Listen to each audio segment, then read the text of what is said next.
오늘 우리가 읽은 본문은 우리가 잘 아는 본문입니다.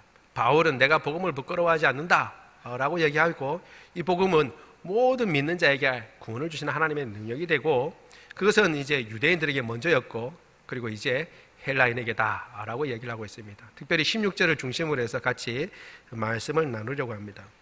여러분, 먼저 바울은 이야기합니다. 내가 복음을 부끄러워하지 않는다 라고 바울은 이야기를 합니다. 생각할 때 나라고 이야기하고 있는 이 바울이 어떤 사람인가 우리가 생각을 해봐야겠죠. 교회를 오래 다닌 분들도 바울은 그냥 사도다라고 하는 것은 아는데, 정작 사도 바울이 누구냐라고 한번 이야기를 해보라고 그러면 잘 이야기를 하지 못합니다. 근데 사실 이 바울은 핍박자였습니다. 핍박자였다가 예수 그리스도를 믿은 사람이죠. 그래서 이제 이 복음을 내가 이제 자랑한다라고 얘기합니다. 복음이라는 것, 우리도 복음을 먼저 얘기하겠네요. 복음이 뭔지, 사실 복음이라는 걸 우리가 듣지만 복음이 정말 뭔지 잘 모릅니다. 복음이라는 것이 뭐냐 하면, 원래는 이 헬라어로는 유앙겔리온이라는 뜻입니다. 유앙겔리온이라는 단어인데, 원래 의미하는 바는, 이 복음이 의미하는 바는 뭐였냐면 말 그대로 기쁜 소식입니다. 기쁜 소식인데, 복된 소식이죠. 복음, 기쁜 소식인데, 그냥 기쁜 소식이 아니라 뭔가 좋은 결과를 도출해내는, 그러니까 좋은 결과가 뒤따르는 그런 좋은 소식입니다. 그냥 좋은 소식 한번 전하고 그냥 마는 게 아니고, 그 소식에는 뭔가 좋은 일이, 좋은 결과가 뒤따르는 것입니다. 주로 어떨 때 이런 유앙겔리온이라는 말을 썼냐 하면, 헬라 사람들이 승전 소식, 그러니까 전쟁에 이겼다, 그 승전보를 이야기할 때, 승전보를 알려줄 때 그 승전보를 뭐라고 얘기하냐면 이 유앙겔리온이라고 얘기합니다. 복음이라고 얘기하는 거죠. 복음. 그래서 복음이 뜻하는 바가 여러 개 있는데, 그 중에 한 가지는 뭐냐면 승전의 소식, 승전보를 얘기하고, 혹은 대사면령, 우리도 그렇잖아요. 그렇죠? 대통령이 이렇게 되거나 아니면 뭐 특별한 기회가 되면 죄를 감해주잖아요. 그래서 감옥에 있던 사람도 풀려나잖아요. 감형이 돼서 풀려나기도 하잖아요. 마찬가지로 그 당시에도, 로마 시대 때에도 새로운 황제가 이제 이렇게 딱 즉위하거나, 혹은 나라에 이제 중요한 전쟁에서 승리하거나 이렇게 해서 축하할 일이 있으면 사면령이 내립니다. 죄인을 용서해 줍니다. 그때 이 죄인을 용서하는 사면령을 유앙겔리온, 복음이다, 이렇게 했습니다. 그리고 또 한 가지는 이제 뭐 여러 가지 그러니까 그 뒤에는 좋은 결과가 나오는 거죠. 그 소식이 있으면 좋은 결과가 뭐죠? 승리. 유앙겔리온 나오면 좋은 결과가 뭐죠? 죄가 용서받고 빚이 탕감받는 것. 그리고 또 황제가 즉위하는 것. 이것도 이제 유앙겔리온이라고 이렇게 얘기를 합니다.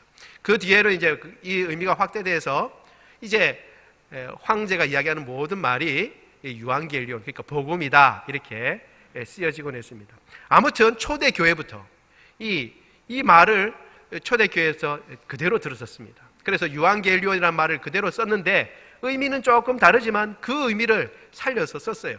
결국 이 복음이라고 하는 것이 무엇이냐 하면 승리의 소식이고, 그리고 대사면령이고, 그리고 왕의 등극의 소식입니다. 사실 복음이라고 하는 것은 영원히 죄를 지어서 용서받을 길 없는 죄인을 위해서 저 하늘에 높고 높은 하늘에 하나님께서 그 아들을 보내셔서 우리 죄를 위하여 십자가에 달려 죽으시고, 우리의 모든 죄값을 다 치르시고, 사흘 만에 부활하시고, 또 하나님 보좌 우편에 앉으셔서 모든 우주를 통치하시고 다스리시면서 이 모든 사실을 믿고 나는 죄인인 것을 고백하고 나의 죄가 예수 그리스도 그분의 사역으로 말미암아 용서받고 씻음받았다는 사실을 그저 받아들이고, 그걸 인정하고 받아들이고 회개하는 사람에게는 하나님께서는 영원한 생명을 선물로 주시는 것입니다. 이러한 모든 소식이 복음입니다. 이러한 복음을 우리가 알고 이러한 복음을 자랑할 수 있는 사람이 되기를 원합니다. 사실 바울은 이 복음을 자랑한다라고 얘기했지만, 말씀드린 대로 바울은 첫 번째는 핍박자였습니다. 그러면서 바울은 이제 자기 자신을 소개하는 부분이 성경에 몇 군데가 있는데 그 중에 한 부분을 제가 소개해 드리겠습니다. 사도행전 22장 3절입니다. 나는 유대인으로 길리기아 다수에서 났고 이 성에서 자라 가말리엘의 문화에서 우리 조상들의 율법에 엄한 교훈을 받았고 오늘 너희 모든 사람처럼 하나님께 대하여 열심히 있는 자라. 바울은 자기 자신을 소개할 때 나는 유대인이다 그랬습니다. 다른 구절에 성경에 보면 이렇게 나와 있습니다. 나는 유대인 중에 유대인이다. 그러니까 뭐냐면 순수 혈통, 유대인 혈통을 가지고 있다는 거예요. 그리고 또 나는 길리기아 다수에서 났다라고 얘기합니다. 이게 무슨 말이냐 하면 이 가나안, 이스라엘 백성들은 가나안 땅에서 원래 이스라엘이 있는데 가나안 땅 출신이 아니라는 거예요. 그러니까 우리나라로 치면 저 간도에서 출생했다 혹은 중국 어디에서 출생했다 이렇게 여러분 생각하시면 됩니다. 한국 사람인데 한국에서 태어나지 아니하고 다른 외국에서 태어난 거예요. 길리기아 다소라고 하는 도시도 이 문명이 좀 이렇게 교통의 요지이기 때문에 번화한 도시인데, 그러니까 이 바울의 부모님들은 본국에 있지 아니하고 타국에 있으면서 바울을 낳은 것입니다. 그런데 이 길리기아 다소인데 다소에서는 태어난 사람들이 다 로마인입니다. 로마인의 신분증을 가지고 있어요. 로마인이라고 하는 것은 당시의 특권입니다. 특권. 로마인의 특권은 로마인은 함부로 때릴 수도 없어요. 반드시 잘못해도 공평한 재판을 받아야 됩니다. 재판을 받다가도 이 재판이 내가 부당하다고 생각하면 황제에게 항소를 할 수 있습니다. 그리고 우리가 알고 있는 예수님께서 당하신 십자가형은 로마인에게는 절대 행할 수 없습니다. 사실 바울은 나중에 순교할 때 십자가형으로 죽은 것이 아니고 도끼로 목이 베어서 그렇게 순교했다고 알려지고 있습니다. 왜냐하면 바울은 로마 시민권자이기 때문에 그렇습니다. 그래서 십자가형으로 죽지 않았어요. 뿐만 아니라 로마의 시민권을 가지고 있는 특권층이었고 이 성에서 자랐다 이렇게 얘기하는데 이 성은 다소를 얘기하는 것이 아니라 지금 바울이 서 있는 예루살렘 성을 얘기합니다. 출생은 다소에서 태어났는데 자라기는 예루살렘에서 자랐다는 거예요.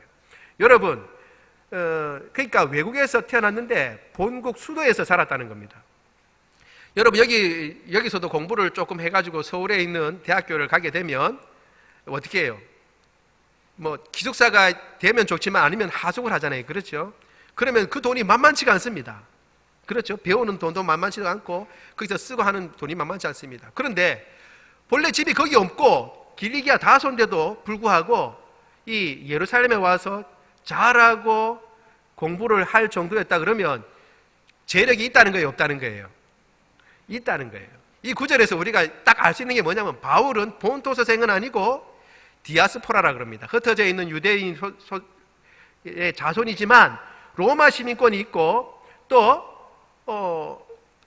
부모님들은 이 율법의 아주 특심이라서 바울을 이 본국에 있는 예루살렘에서 유학시킬 정도로 그렇게 율법에 아주 열심히 있는 사람이었다라는 것을 알 수가 있고 그만한 재력도 가지고 있었던 사람이라는 것을 알 수가 있습니다. 나아가서 바울은 자기는 가말리엘 문화다 그랬습니다. 가말리엘이라고 하는 사람은 이스라엘의 두 유명한 선생님이 있습니다. 우리나라 같으면 성리학에 이황과 이희가 있잖아요. 그렇죠? 그런데 이스라엘은 자기 유대교에 유명한 선생님이 있는데 하나는 힐렐이라고 하는 선생님이고 하나는 샤마이라고 하는 선생님입니다. 랍비 두 사람인데 이 가말리엘이라고 하는 사람은 힐렐의 손자예요. 그런데 이 사람이 얼마나 유명한 사람인지 단순히 힐렐이라고 하는 유명한 사람의 손자라고만 해서 유명한 게 아니고 이 사람이 죽었을 때, 당시 죽었을 때 다른 사람들은 여러분 선생님을 누구라고 칭하죠? 유대인들이 랍비라고 그러잖아요. 랍비. 그런데 이 가말리엘에게는 라반이라고 하는 칭호를 처음 붙입니다. 라반이라고 하는 말은 뭐냐면 우리들의 선생님이에요. 랍비는 나의 선생님인데 그냥 그 정도가 아니고 라반이라고 하는 칭호를 받고 이 가말리엘이 죽었을 때 그 나온 평가 중에 한 가지는 율법도 죽었다. 가말리엘이 죽었을 때 율법도 죽었다라고 하는 평가를 받을 정도로 아주 뛰어난 선생님이에요. 그러니까 당대에 그냥 조금 유명한 선생님이 아니라 이스라엘 전체 역사에서 봤을 때 참으로 유명한 선생님 밑에서 당대 석학 밑에서 사사를 받은 아주 뛰어난 학생이에요. 그리고 유대인들의 이 엄한 도를 쫓아서 내가 하나님께 열심히 했다 그랬습니다. 그러니까 자기가 이제 바리새파라는 거죠. 바리새파라서 열심히, 아주 열심히 했고, 그 열심히 얼마나 정도 열심히 했냐면 저 다메섹에 있는 이스라엘 경내, 가나안 경내 밖에 있는 사람도 핍박하려고, 이스라엘 예수님 믿는 사람 핍박하려고 대제사장한테 공문을 받아서 찾아갈 정도로. 여러분, 이것도 우리가 생각해 보죠. 대제사장을 함부로 만날 수 있어요, 없어요? 아무나 못 만나죠. 근데 대제사장을 만날 정도면 어떻게 해요? 이 신분도 나타내는 거예요. 바울의 신분. 그리고 공문을 직접 받아갈 정도면 권력이 있다는 거예요, 없다는 거예요? 권력의 힘도 있다는 거예요. 어느 정도. 그러니까 이 모든 구절을 통해서 유추할 수 있는 것은 바울은 사회적 지위가 높은 지위에 있었고, 그 부모님들은 율법에 아주 특심이었고, 재산도 있는 집안이었고, 학식도 뛰어나고, 당시에 돈을 많이 줘야만 이방인은 얻을 수 있는 로마 시민권을 나면서부터 받은 아주 엘리트 중에 엘리트였다는 것을 바울은 지금 자기 설명에서 이야기해주고 있습니다. 이렇게 바울이 핍박자였다가 나중에는 확 바뀌었죠. 어떻게 바뀌었냐 그러면 빌립보서 3장 8절 9절에는 이렇게 얘기하고 있습니다. 또한 내가 모든 것을 해로 여김은 내 주 예수 그리스도를 아는 지식이 가장 고상하기 때문이라. 내가 그를 위하여 모든 것을 잃어버리고 배설물로 여김은 그리스도를 얻고 그 안에서 발견되려 함이니. 이렇게 쭉쭉 이야기하고 있습니다. 내가 가말리엘 문화인 것, 내가 유대인 중에 유대인인 것, 내 부모님이 재력이 있는 것, 내가 로마 시민권자라는 것, 이런 거 아무것도 아니다. 예수 그리스도를 아는 지식에 비하면, 그 고상한 지식에 비하면, 내가 예수님을 알고 그 안에 그 아는 것에 비하면 아무것도 아니다. 내가 예수님 믿고 구원받고 하나님을 섬겨 사는 것에 비하면 아무것도 아니다 라고 바울은 이렇게 고백하고 있습니다. 이 둘 사이에 뭔 변화가 있었을까요? 우리가 잘 아는 대로 다메섹 가다가 그 예수님 믿는 사람을 핍박하려고 공문을 받아가지고 가다가 바울은 부활하신 예수님을 만납니다. 그리고 예수님을 만나서 사실은 두 가지 중요한 질문을 하죠. 한 가지는 당신이 누굽니까? 나는 네가 핍박하는 예수다 라고 예수님이 가르쳐 주십니다. 그 다음에 바울이 한 말이 참 중요한 말입니다. 여러분, 이 중요한 질문을 꼭 갖고 있어야 돼요, 그리스도인이. 뭐냐면 예수님이 누구신가? 그 다음에 바울은 뭘 물었냐면 그러면 내가 무엇을 하리까? 라고 물었어요. 당신이 예수님이면 내가 뭘 해야 합니까? 라고 물은 겁니다. 그래서 예수님께서 이렇게 해야 된다고 가르쳐 주시죠. 그리고 난 뒤에 예수님을 섬겨 살면서 바울이 바뀐 겁니다. 예전에 자랑으로 생각할 수 있고 누구나 자랑이라고 생각할 수 있는 것 다 배설물로 여기고, 그건 내 자랑 아니고 내가 예수님 믿는 것, 이거 자랑이고 내가 예수님 아는 것, 이거 하나밖에 자랑 없다 라고 바울이 이야기하는 것입니다. 왜? 복음을 맛봤기 때문입니다. 예전에는 예수님 믿는 사람, 핍박하던 사람이 예수님을 직접 만나고 예수님을 만나고 그 복음이 나의 복음이 되니까, 그러니까 내가 맛을 보니까, 그러니까 바울의 자랑이 바뀌어버린 것입니다. 여러분, 이게 중요한 것입니다. 우리가 교회에 있으면서 많이 이야기하지만 정작 내 것이 아닌 경우가 많습니다. 믿음에 대해서 이야기를 하지만 그 믿음은 다른 사람의 믿음이고, 목사님이나 장로님이나 권사님이나 어떤 믿음이 친실한 분의 믿음이고 나와는 전혀 상관이 없는 것 같아요. 복음이 과연 내 것인가 우리가 점검해 봐야 합니다. 온 천지를 만드시고 그리고 지금도 주장하시고 없는 것을 지으신 그 하나님이 정말 내 하나님인가? 내 하나님인가? 나를 사랑하셔서 독생자를 주신 그 하나님이 나를 위해서 정말 사랑하시는 그 하나님이, 그분이 맞는가? 내가 아버지라고 부르는 그분이 정말 그 하나님인가? 그분과 내가 정말 관계가 있는가? 이걸 점검해 봐야 하는 것입니다. 예수님이 나의 구주이신가? 온 인류의 죄 때문에 십자가에 달려 돌아가셨다고 그러는데 나의 죄 때문에 정말 십자가에 달려 돌아가셨는가? 내 죄가 정말 예수님 때문에 해결되었는가? 이걸 점검해 봐야 하는 것입니다. 그냥 남들이 그렇다니까 그런가 보다 넘어가야 되는 것이 아니라 이걸 반드시 해결해야 합니다.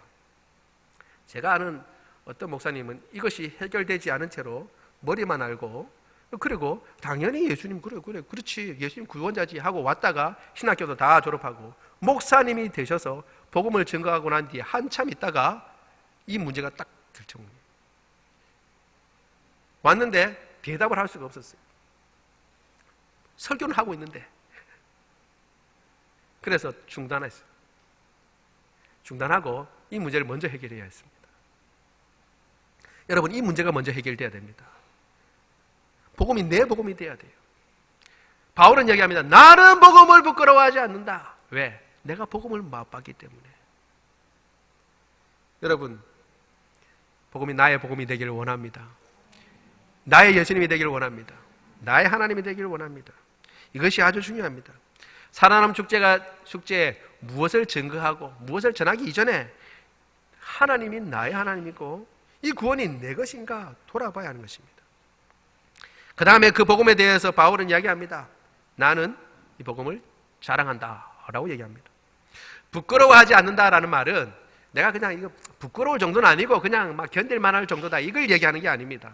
이거는 이제 수사법이에요. 그랬을 때 왜 바울이 갑자기 나는 복음을 부끄러워하지 않는다 이렇게 썼을까요? 그건 복음을 사실은 그 반대의 의미를 가지고 있는 겁니다. 나는 복음을 자랑한다 라는 말을 지금 쓰고 있는 거예요. 어법상 그런 거예요. 사실은 바울은 나는 지금 복음을 자랑한다 라고 얘기합니다. 부끄러워하지 않는다는 말은 나는 복음을 자랑한다는 말의 강조입니다. 강조. 여러분들은 복음을 자랑합니까? 예수님께서 나를 위해 십자가에 달려 죽으시고 사흘 만에 부활하셔서 내 죄 다 용서해 주시고 나는 이제 죄 용서받고 하나님의 자녀가 됐다는 것이 자랑스럽습니까? 여러분, 전도를 사람들에게 얘기를 하면, 믿는 사람들에게 얘기하면 전도는 가장 부담스러운 것 중에 하나예요. 제가 이때까지 만나본 거의 모든 이제 그리스도인 중에 전도가 부담스럽지 않다고 말하는 사람 제가 한 번도 만나본 적이 없어요. 다른 여러 가지 이야기를 했는데 훈련도 까짓 거 받지요. 받으면 되죠. 다른 거 기도 하시면 되죠. 예배 참석 다 되는데 전도 얘기 나오면 그건 좀 목사님 제가 아는 게 없어서. 근데 그분이 몇 년 다닌 줄 아세요? 10년 20년 교회를 다녔는데도 아는 게 없다는 거예요. 목사님 말씀을 그렇게 많이 듣고 그다음에 훈련도 하고 그랬는데 아는 게 없다는 거예요. 그래서 전도를 하지 못하겠다는 거예요. 여러분, 제가 비법을 가르쳐 드릴게요. 이런 비법은 딴 데 가르쳐 주지 마세요. 여러분들에게만 말씀드리는 거니까. 전도는 자랑하는 겁니다. 여러분, 어렵게 생각하지 마세요. 전도는 하나님이 어떤 거다 이렇게 어려운 성경 말씀 끌어다가 하는 게 아니고 전도는 자랑하는 겁니다. 자랑하는 거. 여러분, 지금까지 나는 태어나서 한 번도 내 자랑이나 내 자녀 자랑이나 부모님 자랑이나 자랑해 본 적 한 번도 없다고 하는 분 혹시 계세요? 저는 이제 목사님들끼리도 이렇게 이야기를 하잖아요. 그렇죠? 이야기를 하면 가만히 듣고 있으면 처음에는 막 잘 나갔는데 갑자기 이제 쭉 결론은 다 어디로 나가냐 그러면 자랑으로 갑니다. 자랑. 우리는 그걸 깔때기라고 그럽니다. 깔때기. 여러분 혹시 그런 얘기 아세요? 깔때기에 물을 보면 어디에 보든지 밑으로 나가는 건 한 군데잖아요. 한 군데. 자기 자랑으로 빠지는 거예요. 심각하게 얘기해서 지금 또 심각한 얘기 하나 보다 하고 다 들어보면 그런 어려운 가운데서도 내 새끼는 잘 자라고 있다. 지금 잘 크고 있다. 이런 자기 자녀 자랑이에요. 그러니까 자랑을 하잖아요. 그렇죠? 그러니까 사실은 전도는 자랑하면 되는 겁니다. 바울은 나는 지금 자랑한다는 거예요. 뭘? 복음을 자랑한다는 거예요. 그런데 왜 복음이 어렵냐라고 하면 복음을 자랑하려고 그러는 것이 아니라 전도가 어려운 이유는 복음을 자랑하려고 하는 것이 아니라 다소간 나를 자랑하려고 하는 것이 들어가기 때문에 어려운 거예요. 내가 사장님께 복음을 전하려면 힘듭니다. 나보다 더 잘 사는 사람에게 예수님 믿으려고 그러면 쭈뼛쭈뼛합니다. 그리고 어떤 분은 나보다도 더 인격이 더 좋아요. 더 성실하고 더 인간성도 많아요. 사람들이 다 그 사람들을 존경합니다. 그 사람에게 여러분 전할 수 있습니까? 내가 그 사람보다 잘 못 살고 있는데 전도할 수 있어요? 왜 전도할 수 없죠? 그 사람하고 나와 비교하기 때문에 그런 거예요. 나를 기준으로 삼기 때문에 전할 수 없는 겁니다. 복음을 자랑해야 되는데 나를 자랑하려고 생각하다 보니까 나의 못 사는 것, 나의 불성실한 것, 나의 이런저런 것들을 염두에 두니까 자랑할 수가 없는 거예요. 그런데 바울은 자기를 자랑하는 것이 아니라 나는 복음을 자랑한다 라고 얘기하는 것입니다. 여러분, 복음을 자랑하는 사람이 되십시다. 그러면 우리는 대상이 필요 없는 거예요. 나보다 잘난 사람들, 나보다 훌륭한 분들 잘 복음을 전할 수 있는 겁니다.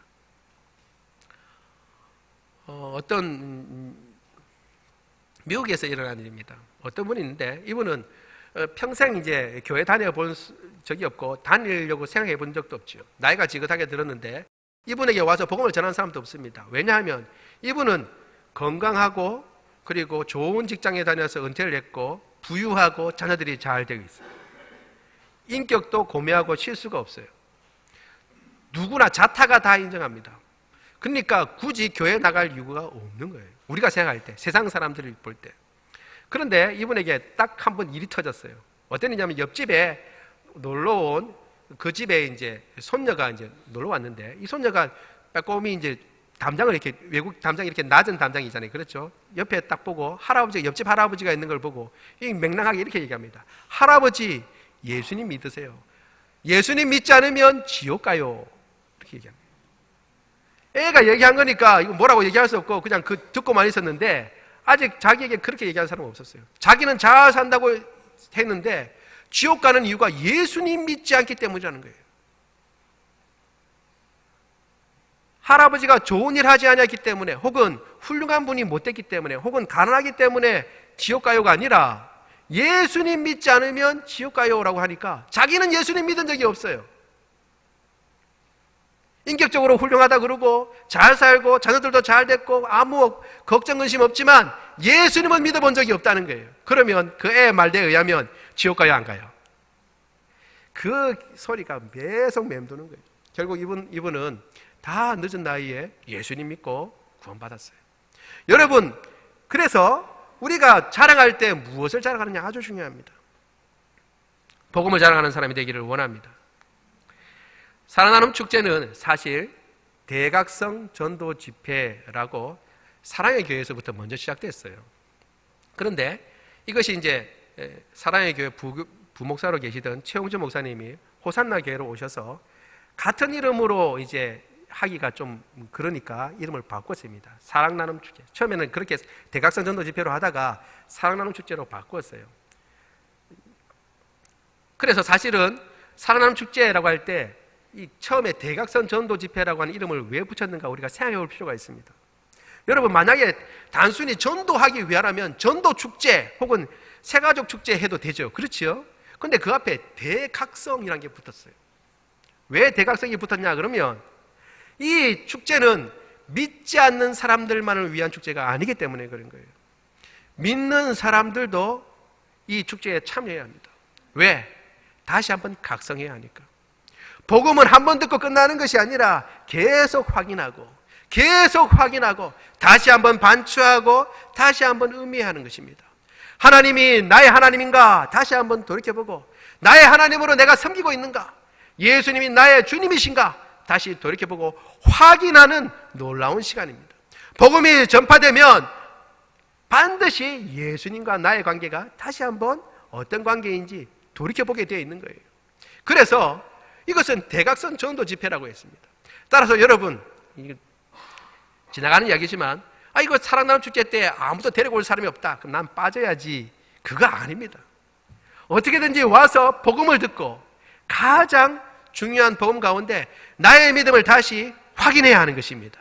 혹시 내가 내 태신자가 못 데려왔다 할지라도 그걸 확인하는 시간이 되기를 원합니다. 그래서 다시 한번 복음에 각성하고 다시 한번 주님과 나의 관계, 나의 주님이신가, 나의 복음인가, 그것을 확인하는 놀라운 시간이 되기를 원합니다. 그래서 사실은 내 복음이 되어야 되고 그리고 이 복음이 나의 자랑이 되어야 하는 것입니다. 여러분, 복음이 여러분들의 자랑이 되기를 원합니다. 두 번째로 오늘 본문에서 생각해 봐야 할 것은 이 복음은 모든 믿는 자에게 구원을 주시는 하나님의 능력이다라고 얘기합니다. 바울은 모든 믿는 자에게 구원을 주시는 하나님의 능력이 된다라고 얘기하고 있습니다. 저는 이런 구절을 읽을 때마다 참 가슴이 뜁니다. 왜 뛰냐 그러면 하나님의 능력이라는 데서 뛰는 거예요. 하나님의 능력. 여러분 만약에 하나님의 능력 그러면 여러분은 어떤 걸 생각하세요? 어떤 분들은 이렇게 생각합니다. 불치병이었던 사람이 기도를 받고 의사들은 이거 안 됩니다, 가망성 없습니다 라고 했는데 나았어요. 그럼 그게 하나님의 능력이죠. 혹은 이미 죽었던 사람도 낫기도 해요. 죽었던 사람도 다시 살아. 하나님의 능력이죠. 그리고 이 빠져나갈 수 없는 지금 상황이 너무 꼬여가지고 얽히고 설켜서 이게 도대체 이거 헤쳐나갈 수 없는데, 사람의 지혜로는 도대체 이 문제를 풀 수 없는데, 나로서는 이 문제를 해결할 수 없는데 하나님이 기가 막힌 상황 가운데서 건져주셨어요. 이 하나님의 능력이죠. 하나님의 능력입니다. 사실 창조가 하나님의 능력입니다. 제가 지난 시간에도 얘기했지만 없는 것을 있는 것으로 얘기하는 거잖아요. 여러분, 없는 것을 있는 것으로 만드는 게 얼마나 힘든 건지 아세요? 있어 본 적이 없으니까 이름이 있어요, 없어요? 빛이라고 하나님께서 빛이 있으라 그랬을 때 빛이 예전에 있어 본 적이 있어요, 없어요? 없어요. 여러분, 있어 본 적이 없는 것을 이름을 부를 수 있어요, 없어요? 이게 사실은 창조하는 것이 얼마나 굉장한 일인지 모릅니다. 그런데 빛이 있으라 그러니까 빛이라고 얘기했을 때 그 똑같은 성질의 것이 딱 생긴 거예요. 엄청난 능력이에요. 보존하고 다스리는 것도 엄청난 능력이죠. 해가 동쪽에서 계속 떴다고 내일도 동쪽에서 뜨라는 법이 어디 있어요? 근데 계속 동쪽에서 뜨잖아요. 지구가 자전하기 때문에 그렇대요. 왜 지구는 계속 자전할까요, 그러면? 왜 멈추지 않을까요? 팽이도 멈추는데. 그거 엄청난 능력이에요, 여러분. 그건 보통 능력이 아니라고요. 그런데도 그걸 능력으로 얘기하지 아니하고 믿는 자에게 구원을 주시는 것이 하나님의 능력이다 라고 얘기하는 것입니다. 실제로 하나님께서 자기 자신을 선포하시는 아주 중요한 구절이 있습니다. 출애굽기 34장 6절과 7절 이제 초반부 제가 한번 읽어드리겠습니다. 이것은 이제 모세에게 하나님께서 자신이 나타나셔서 지나가시면서 내가 어떤 존재다라는 것을 하나님이 스스로 말씀하시는 거예요. 출애굽기 34장 6절 7절입니다. 여호와께서 그의 앞으로 지나시며 선포하시되, 하나님께서 선포하시는 거예요. 여호와로라 여호와로라, 자비롭고 은혜롭고 노하기를 더디하고 인자와 진실이 많은 하나님이라. 인자를 천대까지 베풀며 악과 과실과 죄를 용서하리라. 여러분, 이게 하나님께서 자기 모세에게 내가 어떤 존재다라는 걸 가르쳐 주시면서, 나타나서 보여주시면서, 자신을 드러내 주시면서 가르쳐 주시는 거예요. 그러면 여러분, 할 말이 얼마나 많겠어요? 하나님 같으면 나는 어떤 존재다라고 말하려고 그러면 여러분 어떤 것부터 이야기하겠어요? 나는 이 능력으로 온 우주 만물을 지었다. 니는 잽도 안 된다. 내가 그거 짓기 위해서 지혜를 몇 가지나 했는 줄 아냐? 뭐 이렇게 이야기하실 수도 있고 뭐 다른 가지 설명하실 수도 있는데, 그거 하지 아니하고 여호와로라 여호와로라 자기 이름부터 이야기합니다. 근데 여러분, 하나님의 이름이 여러 가지 있어요, 구약에. 여러분 혹시 들어보셨는지 모르겠지만 엘로힘, 하나님. 그 다음에 여기 있는 여호와, 그 다음에 뭐 이런 것도 이제 하나님의 이름입니다. 그런데 여호와라고 하는 이름이 이제 그 전에 창세기 이전에도 나타나지만 본격적으로 나타나는 것은 사실 출애굽기에 모세와 하나님이 만났을 때, 가시떨기 나무에서 만났을 때 하나님께서 나는 여호와다라고 가르쳐 주셨어요. 그런데 내가 아브라함에게도 내 이름이 여호와로는 가르쳐 주지 않았다고 그래요. 그 말은 뭐냐면 처음 여호와라는 당신의 이름을 모세에게 가르쳐 주시는 겁니다. 그래서 각자 이름마다 뜻이 있어요. 그래서 학자들이 그 뜻을 이렇게 살펴보는데, 이 여호와라는 이름을 뭐와 연관시키냐 그러면 언약과 연관시킵니다. 출애굽, 백성들과 아브라함과 이삭과 야곱과 언약하고 그 언약을 반드시 지켜내시고, 그 백성이 원망하든 원망하지 않든, 불평하든 불평하지 않든 끝까지 사랑하셔서 약속하신 그 가나안 땅으로 인도해 내시고야만은 그 언약과 사랑의 하나님, 자비의 하나님을 드러낼 때에 이 여호와라는 이름이 두드러지게 쓰입니다. 그러니까 하나님은 지금 내 이름은 여호와다 여호와다, 그 말은 뭐예요? 나는 언약 기억한다. 나는 내가 언약한 것을 반드시 이룬다. 네가 좀 모자라도, 내 백성이 좀 부족해도 내가 붙잡고 끝까지 내 약속을 이루는 하나님이다 라고 선포하고 계십니다. 나가서 그것을 더 선포하시기 위해서 어떻게 해요? 인자와 자비가 무궁하다 그랬어요. 여러분, 인자와 자비는 누구한테 필요한 거예요? 인자와 자비가 필요한 사람들에게 필요한 겁니다.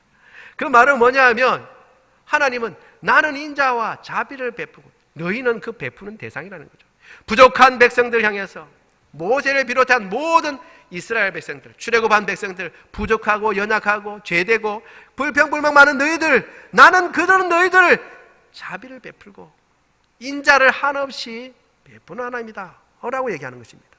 하나님께서 자신을 소개할 때 제일 먼저 소개하는 것은 뭐냐면 나는 이렇게 능력이 많아서 내가 하늘과 땅을 며칠 만에 지었다, 그 얘기하지 않으셨어요. 내가 능력이 얼마나 많아서 지금도 내가 이 온 우주를 다스린다, 그 얘기하지 않았어요. 모세에게 나타나서 하신 말씀은 나는 자비로운 하나님이다. 하나님이 스스로 알려지길 원하는 것은 나는 자비로운 하나님이란 것 네가 알았으면 좋겠다. 나는 긍휼이 많은 하나님이다. 내 백성의 죄를 용서하고 그들을 불쌍히 여기는 하나님이다. 그것을 알기를 하나님께서 원하시는 것입니다. 여러분, 죽은 사람 일으키는 것도 큰 능력이죠. 하나님께서 이 6일 만에 천지 만물을 지으시고 사람을 지은 큰 능력입니다. 그러나 가장 하나님의 큰 능력은 죄인을 자기 아들을 보내셔서 용서하시는 것입니다. 여전히 죄인인 그 사람을 위해서 자기 아들을 보내시고 그 죄인을 구원해 내고야 마는 것이 하나님의 놀라운 능력입니다. 하나님의 가장 큰 능력은 지금도 해가 떠오는 것도 아니고 지금도 저 해가 동쪽에서 떠오는 것도 아니고 만물을 주관하시는 것도 아니고 죽었던 사람이 살아나는 것도 혹은 병든자가 나음받는 것도 중요한 일이지만 가장 큰 능력은 지금도 나를 사랑하셔서 죄인인 나를 버리지 아니하시고 여전히 부족한 나를 너 이제 필요 없다, 내가 딴 사람 할게, 내가 이제 지긋지긋하다, 네가 한두 번 그래야지 하지 않으시고 끝까지 품으시고 안으셔서 하나님의 백성 만드시는 것, 그것이 하나님의 가장 큰 능력인 줄 믿습니다. 여러분, 그렇다고 한다면 구원이 하나님의 능력이라고 그런다면 아까 말씀드린 대로 우리가 누구에게 전하든지 상관이 없어요.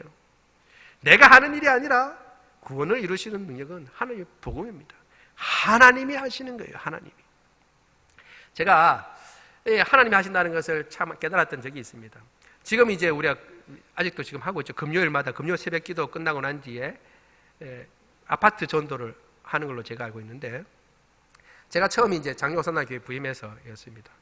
그때 이제 같이 이제 하고 있는데 1부 예배 때는 최상근 목사님이 와 계셔서 제가 그 말씀 못 드렸습니다. 2부가 없으니까 이제 얘기를 해야죠.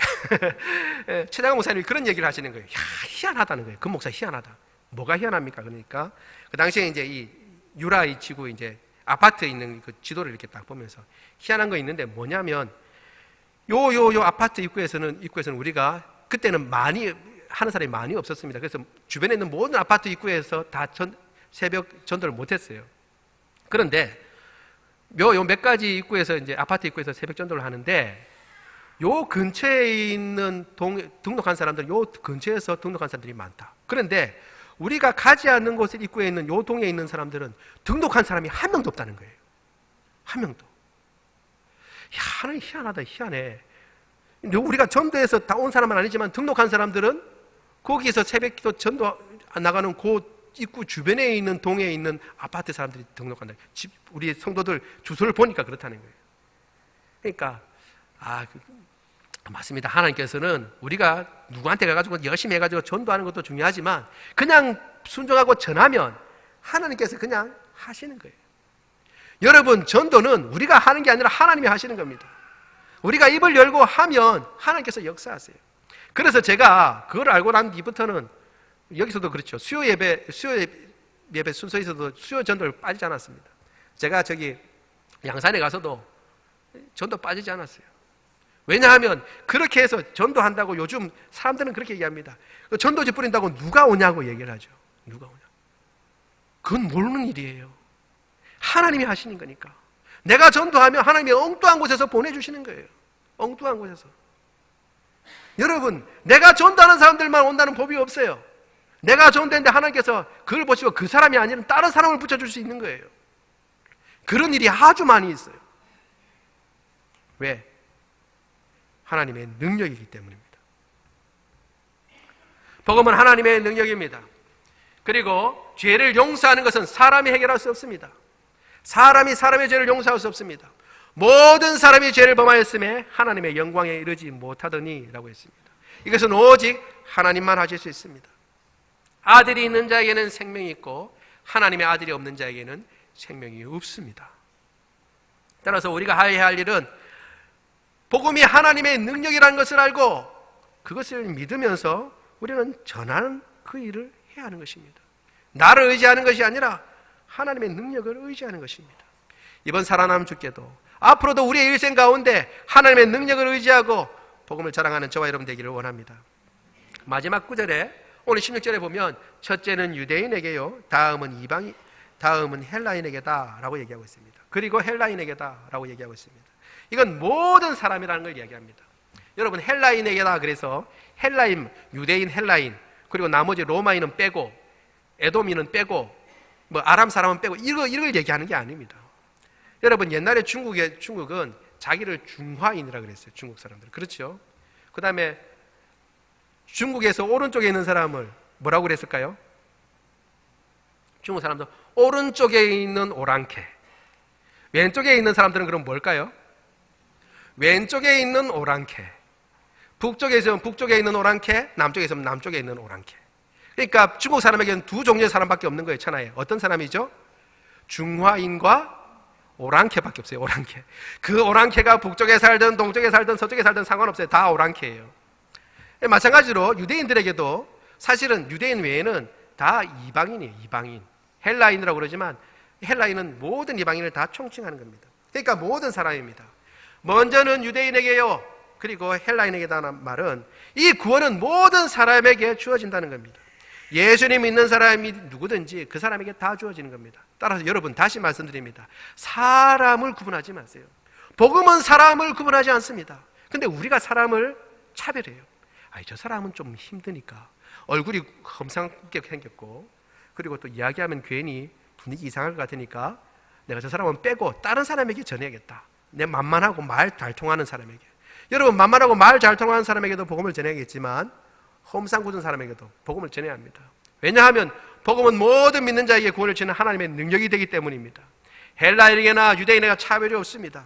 믿는 사람은 누구든지 구원을 받게 됩니다. 뿐만 아니라 이것은 순서를 이야기합니다. 여러분 한 번에 다 믿으면 얼마나 좋아요. 어렵지 않고. 그렇죠?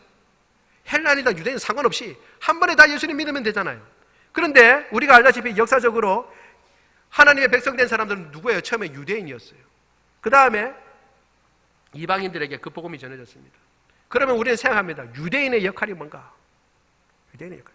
하나님의 백성된 자로서 역할이 뭐냐면 먼저 복음을 받고 그 은혜를 누리는 겁니다. 여러분 어떤 사람은 제가 전에 왔을 때 말씀드렸죠. 내가 나중에 믿었으면 내가 하고 싶은 거 다 하다가 이제 숨 넘어갈 때 예수님 믿고 구원받으면 얼마나 좋을까? 내가 하고 싶은 대로 해보고. 그렇지만 여러분 그게 복이 아닙니다. 빨리 예수님 믿고 예수님과 교제하고 바울이 얘기한 것처럼 예수님을 아는 지식에서 자라가는 것이 그게 복인 줄 믿습니다. 하나님 앞에 예배드리는 게 그게 복입니다. 빨리 먼저 하루라도 더 하나님 앞에 나오는 것이 복입니다. 그러니까 먼저 된 자의 축복은 하나님과 먼저 교제한다는 것입니다. 나아가서 먼저 된 자의 축복은 전도할 수 있는 축복이에요. 여러분 먼저 된 자의 가장 큰 특권이요 축복은 뭐냐 하면 내가 먼저 받은 것을 전할 수 있는 것입니다. 하나님은 이렇게 얘기했습니다. 하나님은 성경에 이렇게 얘기합니다. 하나님은 전도에 미련한 것으로 구원하기를 기뻐하셨다라고 얘기하고 있습니다. 먼저 믿은 자를 사용하시는 거예요. 그 사람이 어떤 사람이든, 그 사람이 대학생이든, 그 사람이 초등학생이든, 그 사람이 얼굴이 잘났든 못났든, 그 사람이 건강하든 건강하지 않든, 그 사람이 부자든 가난하든, 그 사람이 나이가 들었든 아니든 상관없이 먼저 믿은 자를 통해서 그 다음 사람, 이것이 바로 축복인 것입니다. 여러분 사랑나눔 축제는 이 축복을 누리는 자리입니다. 여러분 사실은 전도할 수 있다는 것이 축복이에요. 그걸 부담으로 생각하는 사람들이 많이 있습니다. 사실 우리가 부담스럽게 생각하는 많은 것들이 사실 하나님께서 축복으로 주신 것들이 많이 있어요. 여러분 이 축복을 누리고 그리고 주님께서 부르시는 그날까지 나의 복음 확증하고 이 하나님의 능력을 증거하고 복음을 나타내는 저와 여러분 되기를 원합니다.